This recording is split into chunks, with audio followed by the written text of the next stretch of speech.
The Uncle Erich Presents podcast is remastering and presenting the old classic crime, suspense, murder mystery radio broadcasts.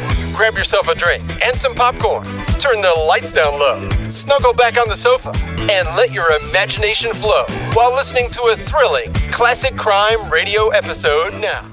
Welcome back, folks, to yet another exciting episode from the Uncle Erich Presents Classic Radio Series.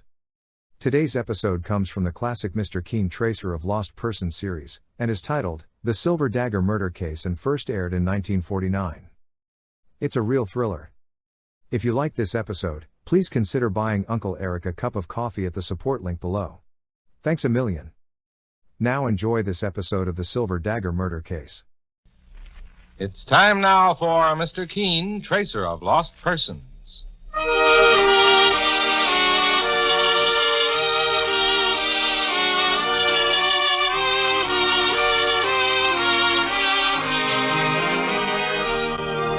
Ladies and gentlemen, Anison and Colinos present Mr. Keane, Tracer of Lost Persons, one of the most famous characters of American fiction and one of radio's most thrilling dramas.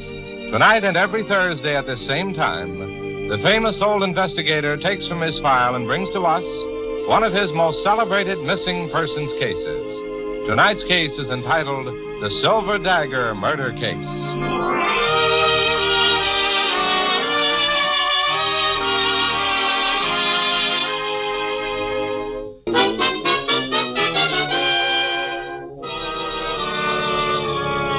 Now for Mr. Keane and the Silver Dagger Murder Case.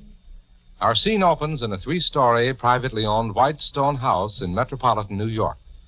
On the first floor, in a handsomely furnished study, decorated with curios from many parts of the world, a beautiful woman sits at her desk, deeply engrossed in writing a letter, unaware that death is lurking just outside her door. And this is to tell you that we must not see each other again. Apparently, you misjudged my motives and made a grave mistake. I am not in love with you, and I never was. Good luck, and the best of everything. Edna. Who's there? Who? What are you doing here in my apartment? I thought I made it plain that you were not to see me again. How dare you touch my things? Leave that dagger on the wall. Did you hear what I said? What are you doing with that dagger? No! No, don't!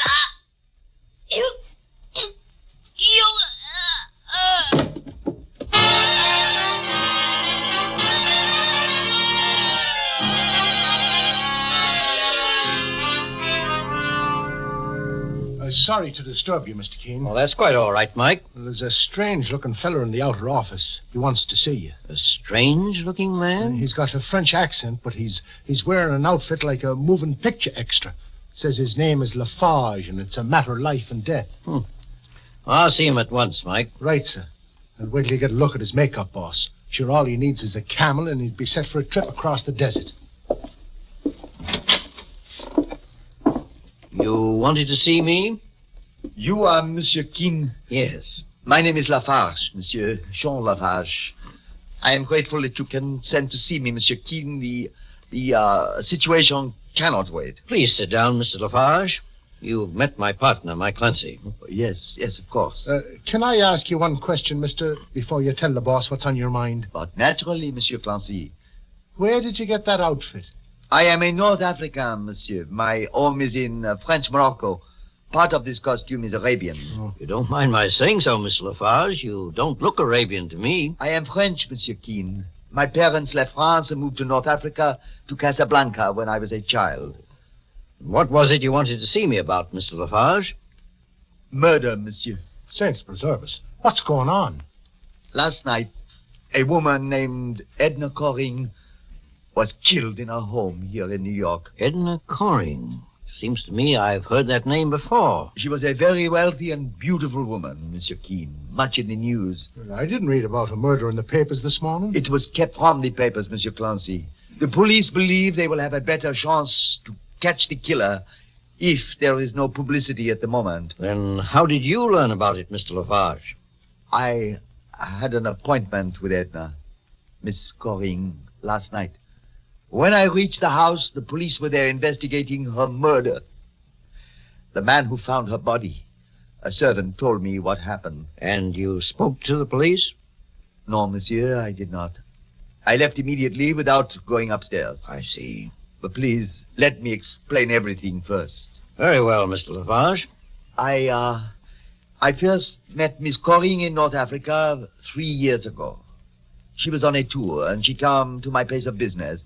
I am an exporter of African curios, Monsieur Keane, and she was fond of collecting odd souvenirs on her travels. What sort of odd souvenirs? Oh, masks, silverware, and knives. It was a solid silver knife that I sold her, a dagger.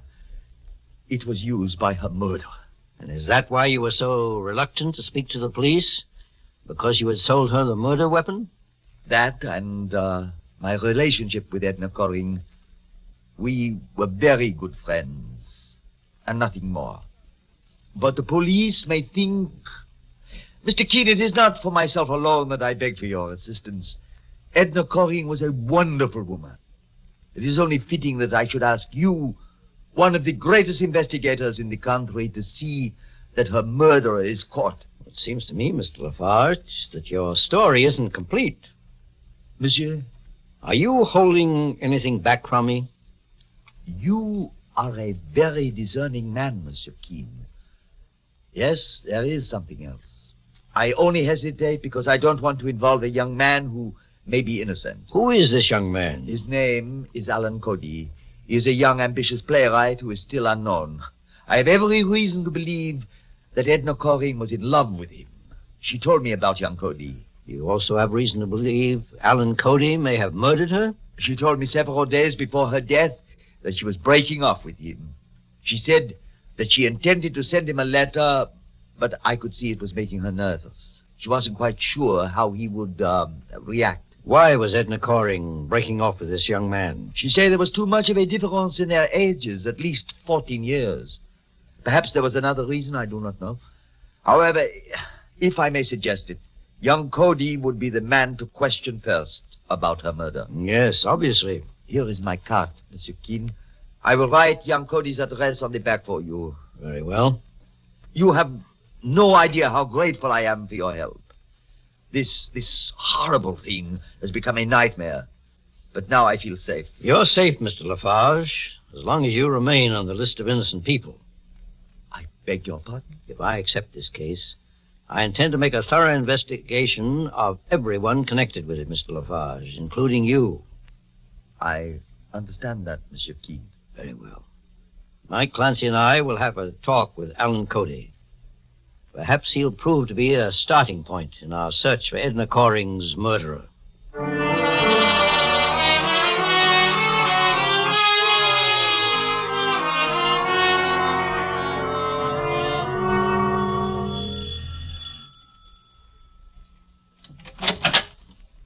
Yes?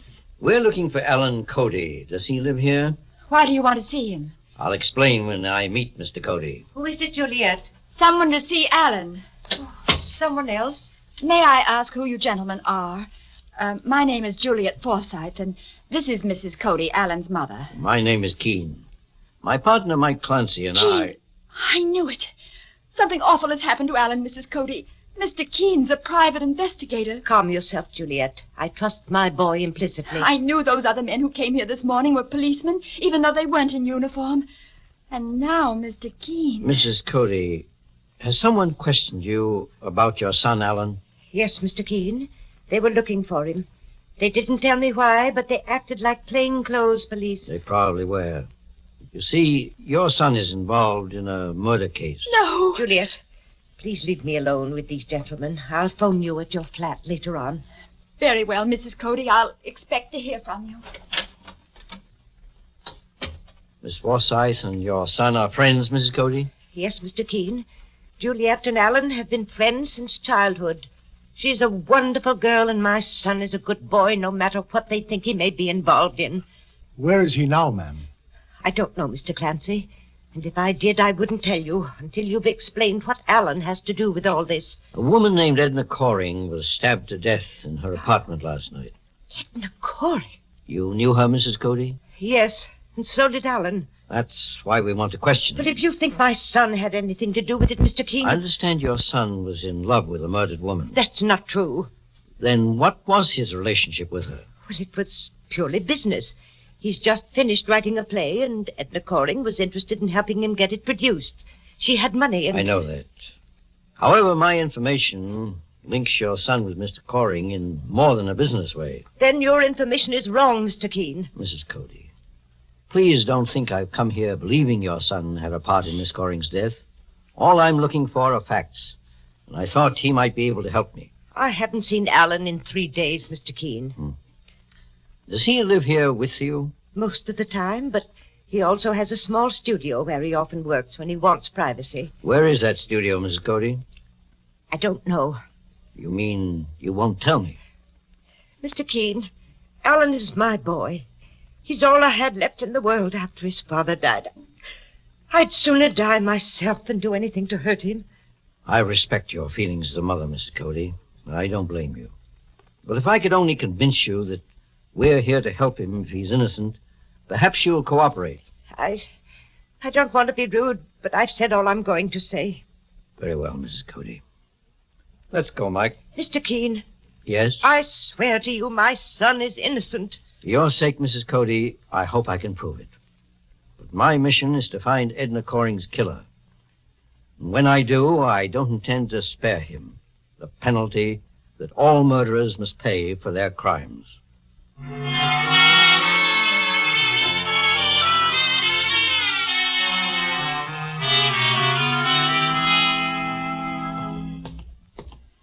Well, this is Edna Coring's house, Mr. Keane.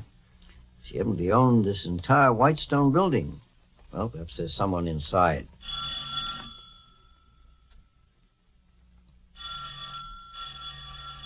Well, no one seems to be in, boss.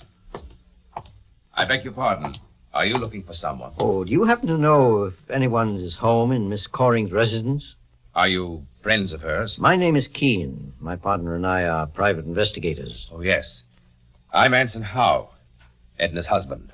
Her husband? I didn't know she was married. Edna and I were secretly married 1 week ago in Chicago. I've just come from police headquarters, Mr. Keane. I was told that you two were investigating Edna's murder. Please come inside. I have a key to the house.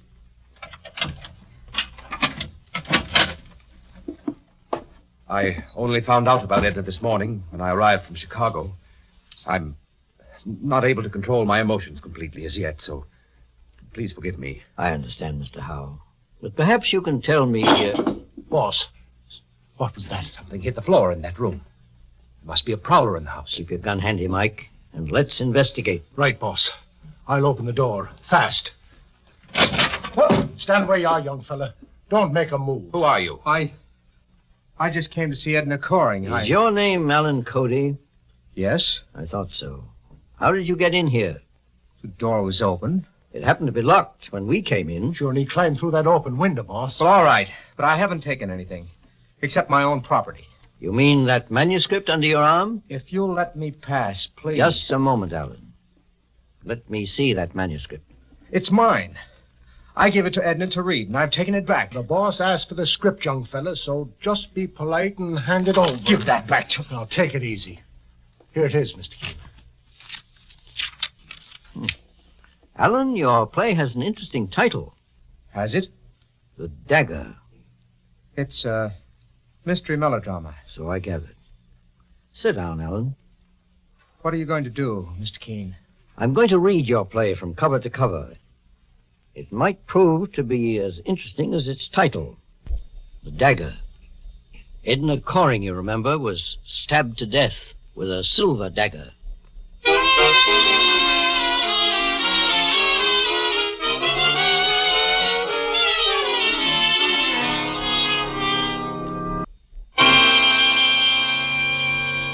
back to Mr. Keane and the Silver Dagger Murder Case.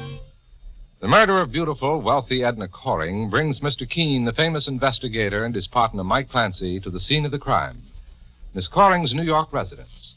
There, Mr. Keane discovers that the victim had been secretly married to a man named Anson Howe, and had apparently also had a close relationship with Alan Cody, a young playwright. Mr. Keane has surprised young Cody in the study, attempting to get hold of a copy of his latest play, which the murdered woman had in her possession. Now, as Mr. Keane reads the manuscript of the play, which is titled The Dagger. When did you finish this play, Alan? 4 weeks ago, Mr. Keane. Have you read it, Mr. Howe? Yes, my wife showed it to me. Edna said she was interested in producing it to help this young man, Alan Cody. I'd never met him, but I know who he is. You mean you were married to Edna Coring? Yes. Mr. Howe and Edna were secretly married last week, Alan. By the way, Mr. Howe, why did you and your wife keep your marriage a secret? We only kept it a secret so there wouldn't be too much newspaper publicity, Mr. Keane. And I thought she loved me. Edna told me all about you. She said she befriended you because she thought you were talented, but that you became infatuated with her. Apparently that's the theme of this play of Alan. A young man falls in love with an older woman, then stabs her to death. Mr. Keane. Yes, Mike? Will you just look at the walls of this room? I noticed them before, Mike. Edna Coring had some odd souvenirs. My wife collected these masks and weapons as a hobby, Mr. Keane. The silver dagger that was used to kill her was taken from the empty space on that wall over there. Mr. Howe, do you know a man named Lafarge? Jean Lafarge, the French Moroccan? Yes, he was also in love with my wife before I married her. But he was a sensible man, Mr. Keane. Alan Cody here was different. What do you mean? I mean that I think you had something to do with my wife's murder. You have anything to offer as proof, Mr. Howe? You've just read his play, haven't you, Mr. Keane? Yes, but that's not proof of murder. It might have been a coincidence. The money he filched from my wife was no coincidence. Why, you lying. Just stay put, young fella. What money are you referring to, Mr. Howe? Edna gave Alan Cody $15,000. You'll find 3 canceled checks in her bank statements for $5,000 each, endorsed by Alan Cody. I don't know a thing about that money. Mike, look through that desk and see if you can find those bank statements. I'll find them for you. They're right here in this drawer. You'll find them in this bundle of checks, Mr. Keane. For all I know, Cody tried to squeeze more money out of Edna. She refused, so he killed her. And if it's the last thing I do, I'll make certain he pays for it. Alan, Mr. Howe is telling the truth. Here are those checks, totaling $15,000 and endorsed by you. But that isn't my handwriting, Mr. Keane. It's a forgery. Write your name on this sheet of paper, quickly. Write my name? Yes, here's a pen. There you are, Mr. Keane. Look at this, Mike. Well, sure, his handwriting isn't the same as on those checks, boss, but maybe he's disguising his signature on purpose. Well, isn't anyone on my side? Do you all think I'm guilty? Even your mother knew how you felt about Edna. She came here once and quarreled with Edna, threatened her if Edna didn't break off with you. Leave my mother out of this. I'm sorry, Alan, we can't. In view of what Mr. Howe just said about threats, please phone your mother now. Look, Mr. Keane, arrest me if you want to, but leave her alone. I've caused her enough unhappiness already. Alan, will you phone your mother, or must I? All right. I'll do it.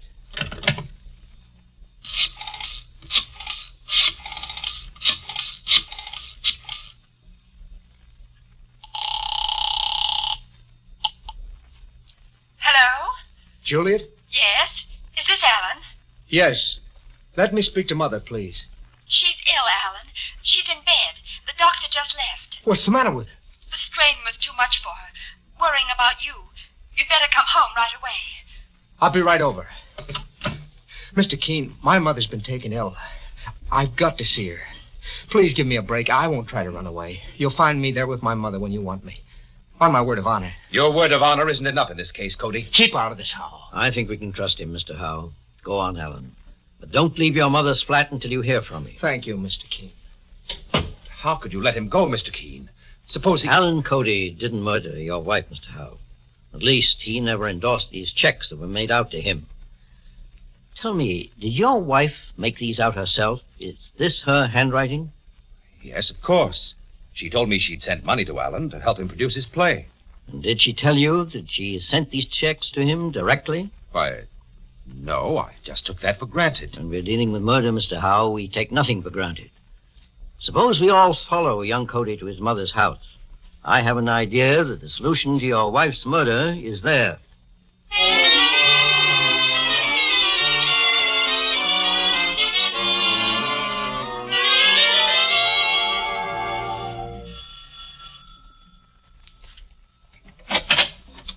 Mr. Keane, please come in. Thank you. Juliet, you know my partner, Mike Clancy, and this is Mr. Howe, Miss Juliet Forsythe. How do you do? How do you do? How is Mrs. Cody? A little better. May we see her? Of course. She's in the bedroom with Alan. Please come with me. Mike, let me have that statement I made out before we left Edna Coring's study. Here it is, boss. I still don't understand why you typed that thing out, Mr. Keane. You have complete authority to investigate the case. You don't need a statement to that effect from anyone. I prefer it this way, Mr. Howe, for my own reasons. Please come in, Mr. Keane. Mr. Keane, How do you feel, Mrs. Cody? a little better, thank you. The doctor said Mother would be all right, providing she wasn't subject to any more strain. It's her heart. Mrs. Cody, I'm convinced now that your son is innocent of Edna Coring's murder, and I'm going to prove it. Oh, Mr. Keane, do you really mean that? The boss never meant anything more in his life, ma'am. Incidentally, this is Mr. Howe. He's married to Edna Coring. Married? Then I was right about her after all. She was shameless. Take it easy, Mother. I'm all right, son. I just want you to know that when I interfered in your behalf, I knew what I was doing. Then you saw Edna Coring, Mrs. Cody. Mr. Keane, I knew she was only amusing herself with Alan. I saw her and warned her never to speak to him again, or I wouldn't be responsible. Mother, be careful of what you say. I'm not afraid. I have nothing to hide. Perhaps not. But you made one mistake, Mrs. Cody. Edna Coring was only trying to be fair to Alan. She never led him on. Is that right, Alan? Yes, but if you think my mother's quarrel with Edna had anything to do with her murder... Alan, right now, all I want is complete authority to investigate this case thoroughly. But you already have that, Mr. Keane. I need it in writing, Mrs. Cody. I've prepared a statement to that effect, and Mr. Howe has already signed it. I want the rest of you to add your names. Mike, your pen, please. Okay, boss. Here you are. Miss Cody, sign here, please. There you are. Alan? There. Well, I guess that's all we... Oh, wait. Suppose you sign it too, Juliet. After all, you're involved in this too, as Alan's best friend. I'd be glad to sign, Mr. Keane. There you are, sir. Oh, thank you, Juliet. Now I don't want to cause Mrs. Cody any more distress, so I'll leave you for the time being. May I stay here with Mother, Mr. Keane? Yes, Alan, it's quite all right. Oh, Mr. Howe, may I speak to you in the living room before I leave, please? Very well. And you too, Juliet? Excuse me, Mrs. Cody. I'll be right back. What is it, Mr. Keane? Mr. Howe, I wanted to tell you that I found your wife's murderer. What? But I prefer to finish this case out here so as not to excite Mrs. Cody. Mr. Keane, you mean you know who killed Edna Coring? Yes. Who? You did, Juliet. What? Don't try to deny it. A moment ago, when you signed this statement I pretended to need, I saw that your signature matched the endorsements on these checks of Edna Coring's. You write with your left hand, Juliet, which gives your handwriting a peculiar slant. But, Mr. Keane, how did this girl get hold of those checks for my wife? Your wife believed Juliet Forsythe could be trusted as Alan's best friend. She wanted to help him produce his play, but thought perhaps he wouldn't accept her money after she broke off with him, and that Juliet could persuade him. But Juliet promptly forged Alan's signature and cashed the checks herself. No, that's a lie. Now listen, young lady. You raise a rumpus and scare that old lady inside, and I'll carry you out on my back. Edna Coring took Alan away from me. All my life I hoped he'd marry me. But he never knew. And Edna Coring stole him away. Are you trying to say that you killed Edna Coring because of your love for Alan? Don't you see, Mr. Keane? I wanted to protect him from her. I admit I was terribly jealous, but I thought of him as well. In other words, Juliet, you're looking for sympathy. Well, I'm going to disappoint you. There is no excuse for murder and no sympathy for it. Even less in your case. How can you say that? Look at me. Am I pretty? Am I rich and beautiful like Edna was? No. All I had was Alan and she... You claim you loved Alan, yet you stole money that was rightfully his. Love such as yours is false, Juliet. You stabbed Edna Coring to death to cover your theft and forgery. No. No. Maybe jealousy had a part in it, too. Maybe your mind did become twisted over the years. But the fact remains that you murdered primarily for profit. That's how you'll be tried. Take her away, Mike. I'll put in a call to Lieutenant Hale at police headquarters and tell him that the Silver Dagger murder case is finally solved.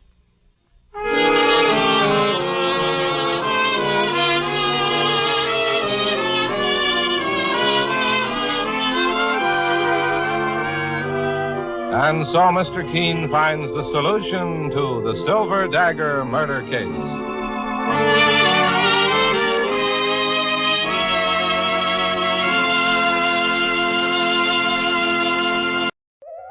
I hope you enjoyed this latest Uncle Eric Presents episode. Stay tuned for the next exciting episode. Please check back often and make sure to subscribe to my podcast so you won't miss the new exciting episodes. In the meantime, scroll up or down to find other exciting episodes to listen to. Don't forget to visit UncleEric.com to see and listen to all the program categories and episodes. There are also hundreds of the old classic crime and detective television show episodes you can watch as well. They're a hoot to watch. That's UncleEric.com.